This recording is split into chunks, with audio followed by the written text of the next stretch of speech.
भारतीय न्याय संहिता याच्यातील कलम 205 नुसार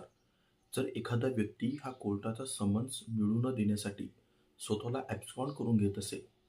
किंवा एखाद्या पब्लिक सर्व्हंटकडून जर एखाद्या कोर्टाच्या समन्सची सर्व्हिस होण्यासाठी किंवा प्रोसिडिंग किंवा ऑर्डरची जी काही नक्कल असेल, कॉपी असेल, ती सर्व्ह होण्यासाठी जर स्वतःला ॲब्स्कॉन्ड करत असेल, तर अशा वेळेस तो व्यक्ती भारतीय न्याय संहिता याच्यातील कलम 205 यानुसार 1 महिन्याचा कारावास आणि ₹5,000 पर्यंतच्या दंडाची शिक्षेस पात्र होतो. परंतु जर तो समन्स किंवा प्रोसिडिंग किंवा ऑर्डर ही जर पर्टिक्युलर व्यक्तीला हजर राहण्यासाठी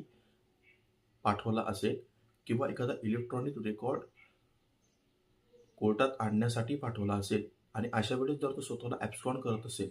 तर मात्र त्या व्यक्तीला 6 महिन्यापर्यंतचा साधा कारावास आणि ₹10,000 पर्यंतच्या दंडाची शिक्षा देखील होऊ शकते. धन्यवाद.